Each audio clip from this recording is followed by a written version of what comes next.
All right, man, peace. So when we left off in part one, Mr. LeVar Ball was schooling Shannon Sharp in regards to what he feels like the best strategy would be to train up his son Lonzo Ball and becoming more physically capable of being able to endure the NBA grind. So we're going to pick up where we left off. Of course, they're going to talk about it, and I'm going to chime in. Welcome back. Lavar and LiAngelo are with us still. LiAngelo, the draft is next week. What do you think your chances of getting drafted are? I think I got good chances of getting drafted. Well, if when you say I think I have a good chance, you mean slim to none, then yeah, you have a good chance. Let's be for real, bro. You're not NBA ready. You were not even going to be a starter on the UCLA Bruins. And that's why I stated when that whole situation came to light with him committing those acts of buffoonery over there in China, I stated that what LeVar Ball was going to do, being the genius businessman that he was, is take that situation and try to turn it into a positive. Because prior to that, the middle son, LiAngelo, was the one with the least name and face recognition of the three sons. Lonzo Ball was viewed as a top-shelf prospect for the NBA. His youngest son, LaMelo, was viewed as one of the top high school prospects across the country, and LiAngelo was viewed as the son who had no chance of making it into the NBA. And at one time, even LaVar stated that he believed that LiAngelo would not make it into the NBA. But that situation over there in China, and then him taking both his sons out of school and bringing them over to Lithuania, has provided his middle son, LiAngelo Ball, with name recognition. And please understand that the NBA is an entertainment league. So now he does have a far greater chance of being drafted by a team in the NBA, or at least given an opportunity, a far greater opportunity than he would have had he not committed that act, as bad as it was. I'm not saying that it was a good thing. I'm just saying that LeVar, being very shrewd, was able to take that negative and turn it into a possible positive for his middle son. Getting drafted, and that's what I've been training for. So I'm looking forward to it. I'm excited. Heard from any teams, or got some ideas of where you might fall? I've talked to some teams. Worked out for the Lakers recently. Yep. Then I'm working out with the Warriors coming up. So. Are you? Good. Yeah. You working out for the Warriors as what? A new janitor? That's about it, bro. That's about the only chance that you have of becoming a part of their organization. Yeah, got a good chance. So, do you think the Lakers would take you in the second round, or what's your gut? I think that if any team were to draft LiAngelo Ball, it might be the Lakers in the second round, and that's only if they felt like they had no chance of signing LeBron James. They might bring LiAngelo Ball onto their roster just out of the belief that it might quiet down LeVar Ball, and it may provide another form of an outlet for Lonzo, give him someone that he could speak with and talk to on the team, provide some psychological support for him should he struggle in his second season. This all being based on the notion that they may not get LeBron James. But if they sign LeBron, I have very little doubt that they're going to trade Lonzo. Yeah, if they feel like they need me, they'll pick me. I feel like I did good in the workout, so hopefully they do that. What do you think, Pop? I'm thinking they better do the right thing. My point exactly.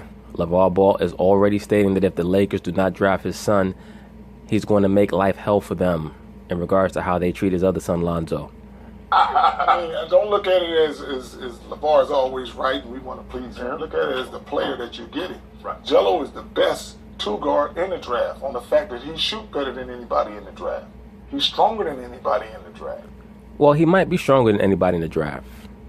The brother already seems to have his grown man body. I'll give you that. He's got the best chemistry with Lonzo, better than anybody in the draft. Ding. As I already stated, if the Lakers do draft LiAngelo Ball, it's most likely a contingency plan in case they cannot sign LeBron. Now, they might just draft LiAngelo anyway, especially if it's going to take them a long time to cement the deal with LeBron. And if they're able to sign LeBron, based on the contingency that now if they're able to sign LeBron, based on the outside stipulation that they have to get rid of both of the Ball brothers, because I don't see LeBron James signing with the Lakers and having to deal with all of that outside noise, then they'll just cut their losses right away. They'll trade Lonzo and just cut LiAngelo.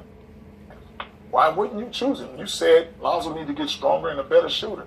I'm bringing you a stronger, better shooter. He shoot better than Lonzo? Heck yeah. By far. Jello, give you a solid 30. Lonzo, 30 what? 30 minutes? 30 points? 30 splinters in his ass? Lonzo and Melo, they the wild cards. They can give you 20, but they also can give you 60. But you can count on Jello's 30 every time. What was the experience like in Lithuania? What did you gain from playing over there? What did you guys gain from going over there as opposed to being here and playing maybe at UCLA or maybe just playing here in America? What did you gain? Just playing against grown men. It's a lot more tough out there. I mean, in college, you don't play 28-year-olds that's about to lose their job if they're not producing. Right.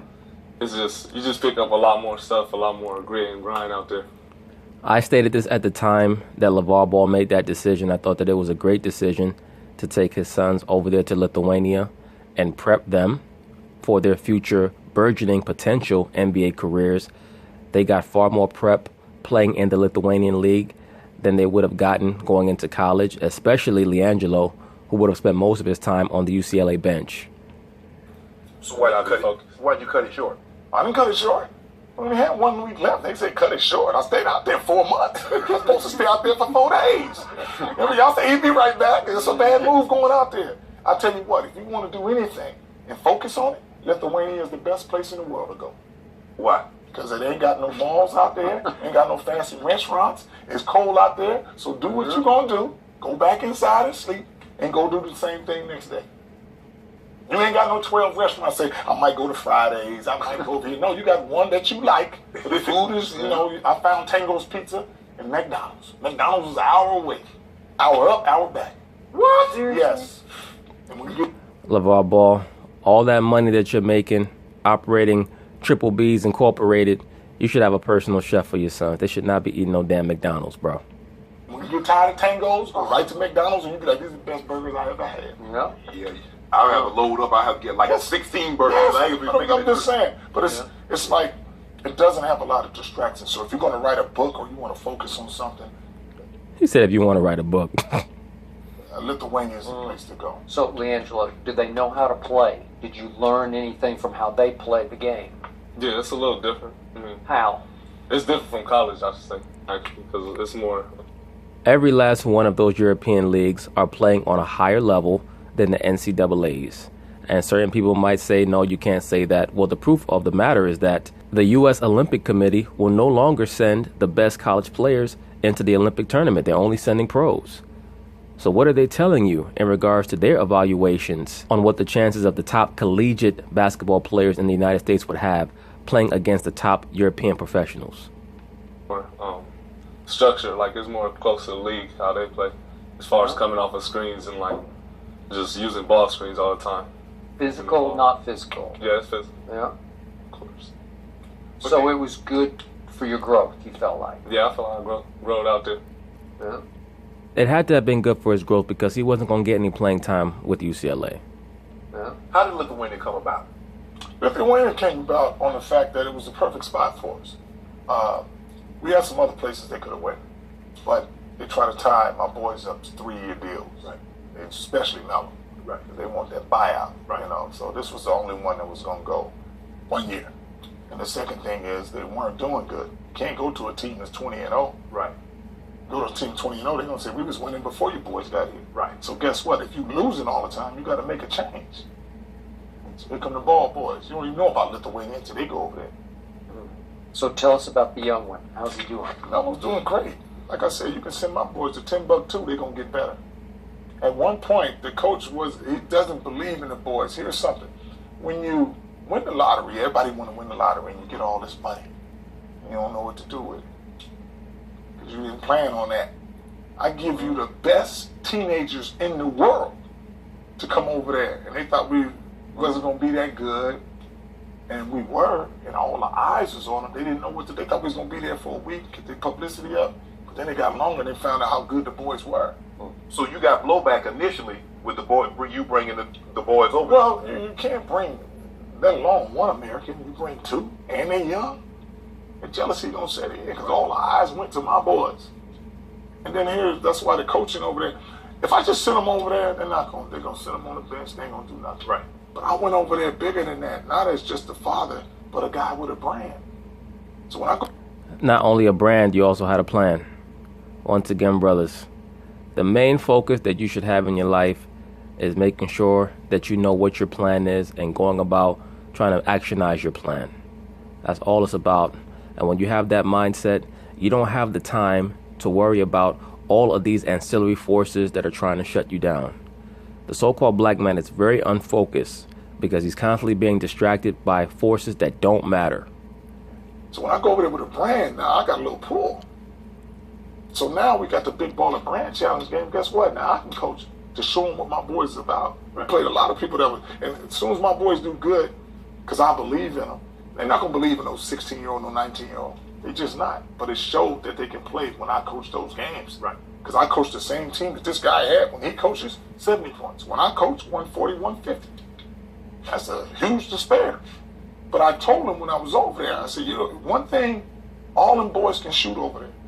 And I'm telling them, why are you concentrating on defense and you can't slide your feet and you're not a defensive gritty team? Right. But if everybody can shoot, let's concentrate on offense, get in front and see if they can catch us. Ding. Once again, that's the reason why LeVar Ball has an issue with Luke Walton. And that's also the reason why I believe Magic Johnson agrees with LeVar Ball about Luke Walton, but he cannot agree with him publicly. Because Luke Walton is trying to get the LA Lakers to play like the Golden State Warriors, and they don't have that skill set. They don't have pure jump shooters on the LA Lakers.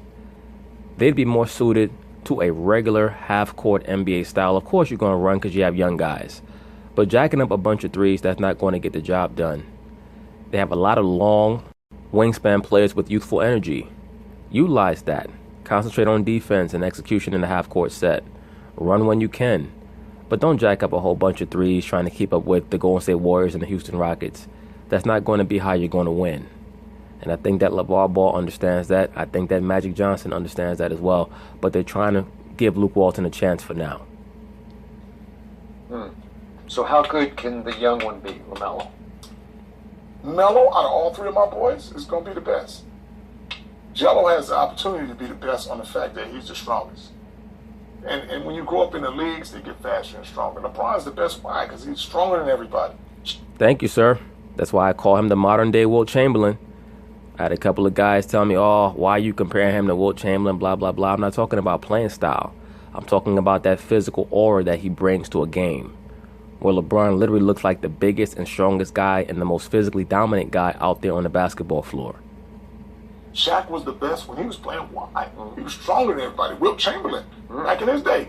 Ding, ding. Hey, brothers, didn't I tell you that LeBron James is the Shaquille O'Neal and the Wilt Chamberlain of his day?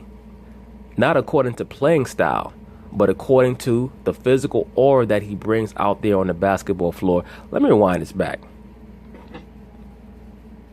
Grow up in the leagues, they get faster and stronger. LeBron's the best. Why? Because he's stronger than everybody. Shaq was the best when he was playing wide. He was stronger than everybody. Wilt Chamberlain, back in his day. Whoever the strongest is at their position is usually going to be the best. As long as, Not necessarily the best, but certainly the most dominant.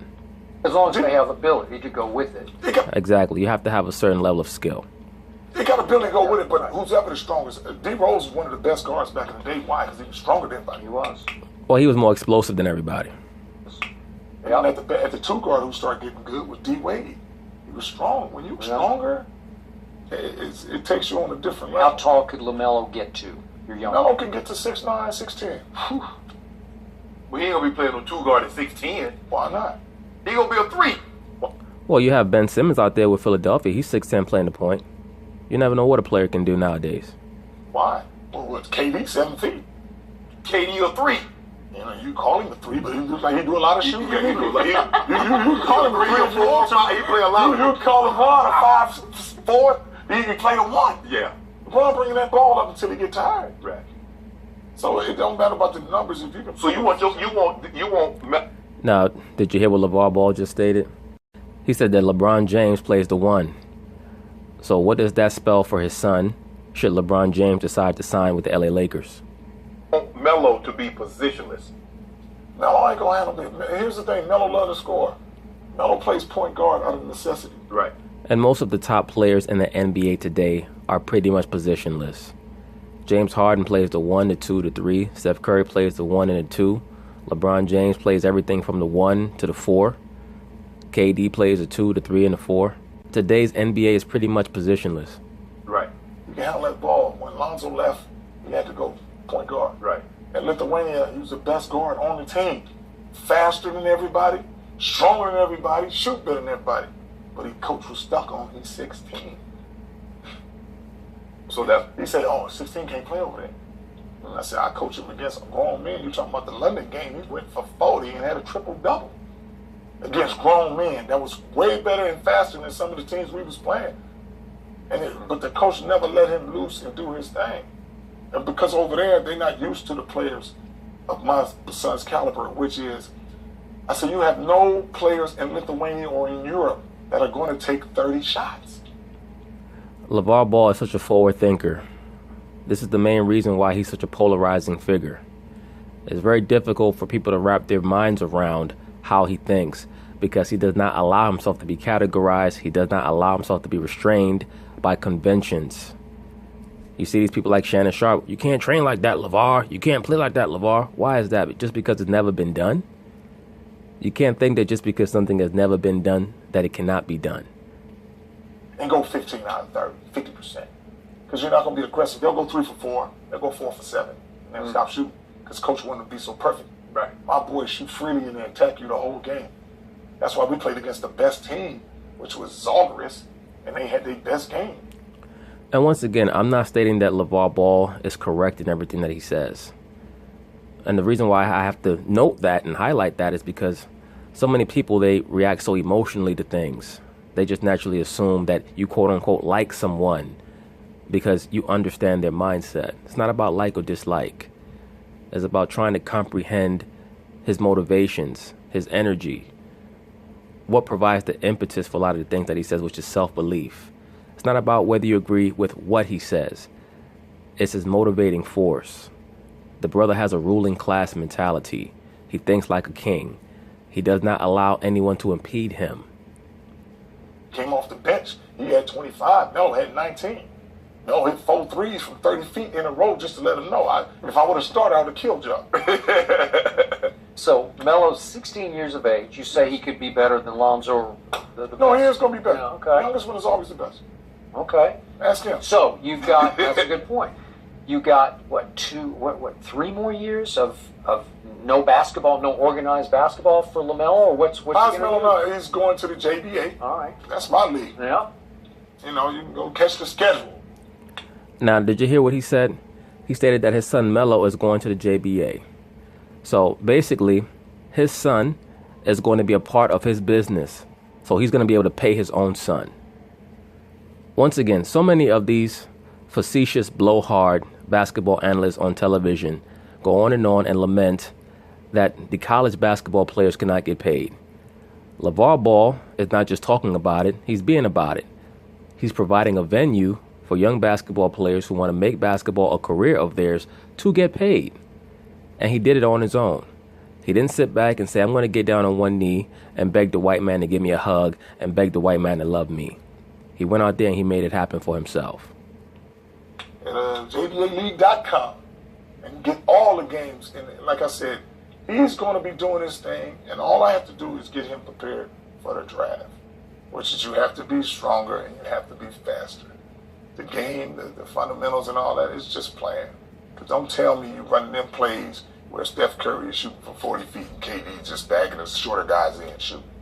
It's very easy. The game is simple and it's always been that. Even Steve Kerr would tell you that he basically just gets out the way and allows his players to play. They have basic sets. Of course, they practice.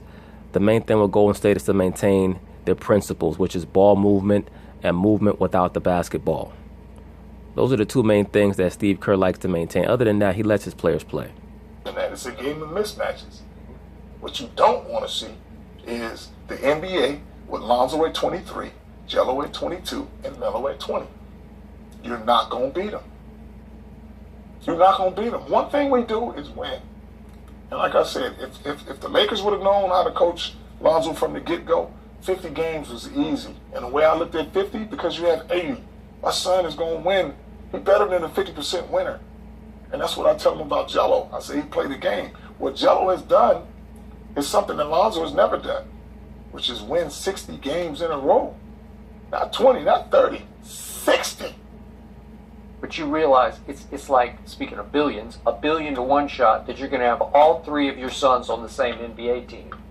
Well, people stated that the odds were slim that Lonzo Ball will end up a Laker. LaVar Ball is someone who conceives it so that he can achieve it. He understands that you have to think about something to make it materialize, to make it manifest itself. You have to meditate on these things and then most importantly, go about trying to actionize it. Are you going to speak it into existence? I'm going to speak that. Oh, it's going to happen. All right. It's going to happen. And like I said, if the Lakers don't do, well, you know, the right thing in due time, whoever takes my three boys, that's where they're going.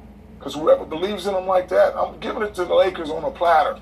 Saying, I'm telling you, build this around a family where all you got to worry about is, it's never been done before, on the fact that nobody's thinking about it, because you get your one Kobe, you get your one LeBron, you get your one KD, and you build around them. Get three ball boys to win. All you need is two rebounders. So are you saying if the Lakers pass on LiAngelo, are you starting to think about Lonzo's got to go elsewhere eventually? Eventually, he's going to go elsewhere.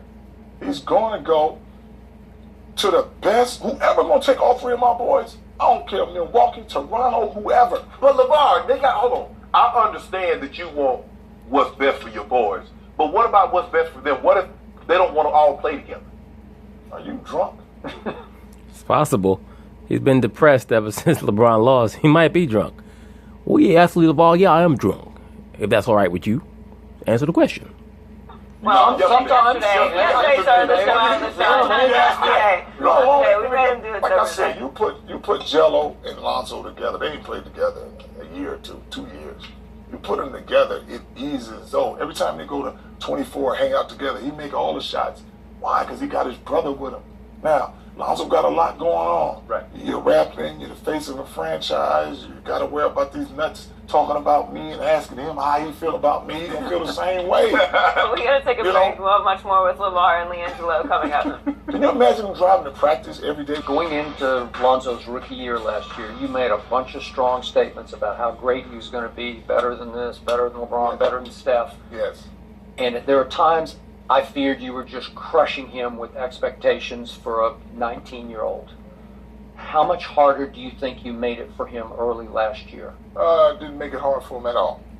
I agree. I agree from this perspective. From the perspective that he was prepping him for real life, for what was to come, which is a father's job. Now, from a two-dimensional perspective, yes, what LaVar Ball did was he incited a lot of ancillary forces to come against his son. But I think that he has such high aspirations for his son that he's prepping him by telling him, look, if you could deal with this, you'll be able to deal with championship level pressure. Real pressure, once again, is when you can't pay your bills, when you can't pay your mortgage or your rent, or you don't know how you're going to feed your children. That's real pressure. Real pressure is not being 19 years old and having $1 million contract and having a father that already has his own business and who's going to look out for you no matter what. That's not real pressure.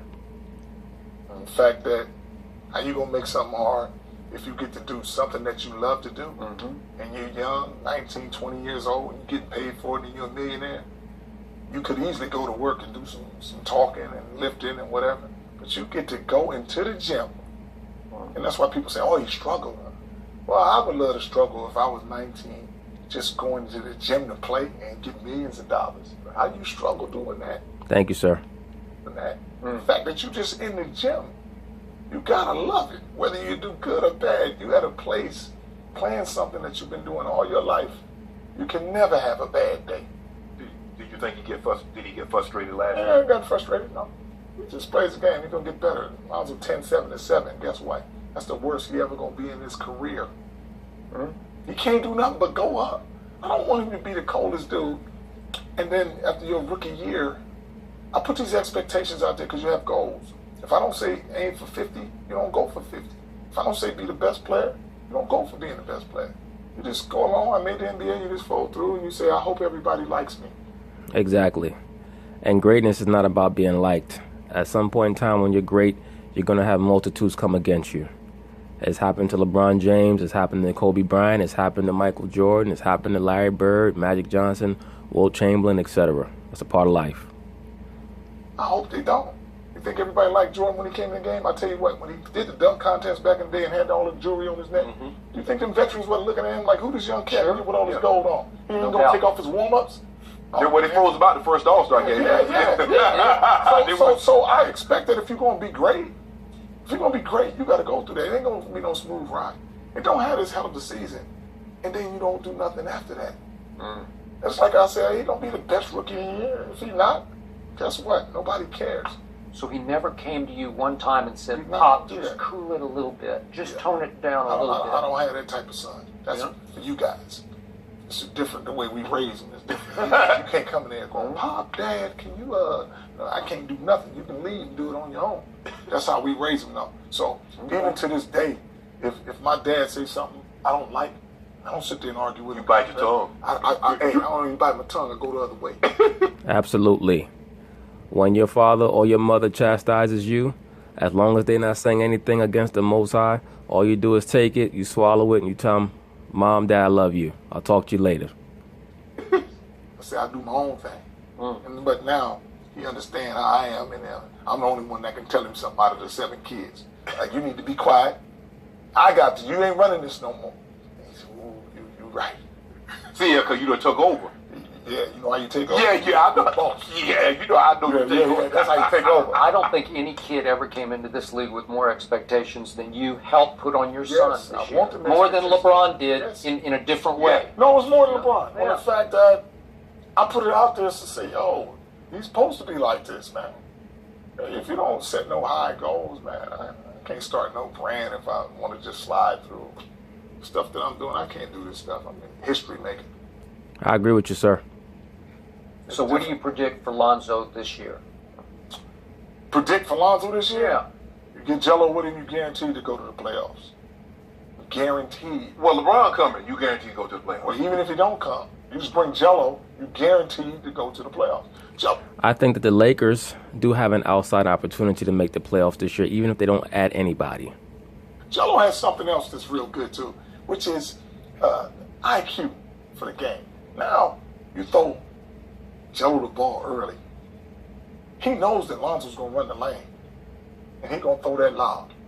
When you get Lonzo to doing 2 to 3 lobs, he's feeling good. He's going to shoot threes. He's going to have a good time. Jello ain't going to take no bad shots. He's going to take some shots. He'll swing the ball back. He ain't going to try to go off the dribble and dribble 5 or 6 times. Talking about, I think I'm hot. Well, you just said if he shoot his shot, ain't no bad such thing as a bad shot. Exactly. So, again, you're right about LeBron coming to Los Angeles. You and LeBron have exchanged some shots. He shot back at you one time. Here's the thing. If LeBron comes out, make him understand that he got to calm down and don't let the media fool him. Well, LeVar Ball, there are a few issues with that sentiment. Number one, LeBron James is not going to calm down because you tell him. One of the main reasons he's not going to calm down is because he is an alpha male. Just by nature, he's an alpha male. But number two, he wasn't raised with strong male energy in his household. That's why he's so emotional. So you are going to be at a conundrum when dealing with him because of that. You come from a very strong patriarchal background. He comes from that matriarchal energy. So you guys naturally are going to clash. So yes, he is going to feed into a lot of media narratives. He likes to create a lot of media narratives. Into messing with me. Ooh. You messing with him? I'm going to say, they asked me a question, and I said, yo, most players that are great, their sons are not that good. And prove me wrong. I'm not saying nothing about your son. And then they said, well, LeBron, I don't see LeBron, the high expectation, everybody's going to expect his son to be like him. But LeBron said, keep my son's name out your Well, mouth. that's when you talk about, but he took it the wrong way. He's trying to wear his feelings on his sleeve. Okay. Well, isn't that what he always does, LeVar Ball? Does LeBron James always wear his feelings on his sleeve? Let me rewind this back a little bit. Okay. Great. His sons are not that good. And prove me wrong. I'm not saying nothing about your son. And then they said, well, LeBron, I don't see LeBron, the high expectation, everybody's going to... Here's the thing, if LeBron comes out, make him understand that he got to calm down and don't let the media fool him into messing with me. Ooh. You messing with... Now, why is LaVar Ball stating that? For a person to state that in the way that he said it, not only is he intent on going back and forth with LeBron verbally, but it seems to me that LaVar is implying that if you want to take it another route, we can go there also. So, I've made videos in the past making certain correlations between LaVar Ball and certain connections that he might have. I'll leave it at that. It is what it is. I'm going to say, they asked me a question, and I said, yo, most players that are great, their sons are not that good. And you're correct. Prove me wrong. I'm not saying nothing about your son. And then they say, well, LeBron, I don't see LeBron. The high expectation, everybody's going to expect his son to be like him. But LeBron said, keep my son's name out your Well, mouth. that's when you talk about, but he took it the wrong way. He's trying to wear his feelings on his sleeve. Okay. And people can talk tough, like, keep my son out. What you going to do? Nothing. Well, we know that LeBron's not going to do anything, but, you know, LeBron may have some soldiers. I'm sure that he does. One would expect any man who's worth 9 figures to have some soldiers, have some quote-unquote shooters, allegedly. You just want to sound tough. But And it's okay. Because anytime somebody strikes anything at a son, your horns are up. So that's when they talk about my sons and stuff like that, my stuff go up. But LaVar, you know that's unrealistic. The likelihood of an all-time generational great, a pantheon great player, having a son equally as a great, it doesn't matter the sport. So it's not like you went out there on a limb. Yeah, it's not. Well, then that means that your issue is not with LaVar Ball, Shannon Sharp. Your issue is with LeBron James. That's LaVar Ball's point. Why is LeBron getting so offended by something that you yourself is stating is a known fact? So why is LeBron James getting so offended? That's the question. That's the sentiment that you should be broaching with him. Maybe you can broach it with LeBron later on tonight when you guys are sipping hot chocolate out there on the porch with Savannah. It's not like Yeah.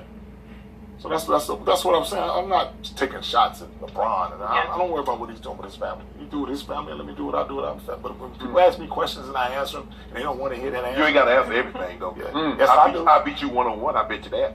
You could beat me one-on-one with 2 people. We're gonna leave it there. LaVar and Angelo, thanks for joining us. Good luck in the Better gym. than your skills. Jump We'll hooks. be right back.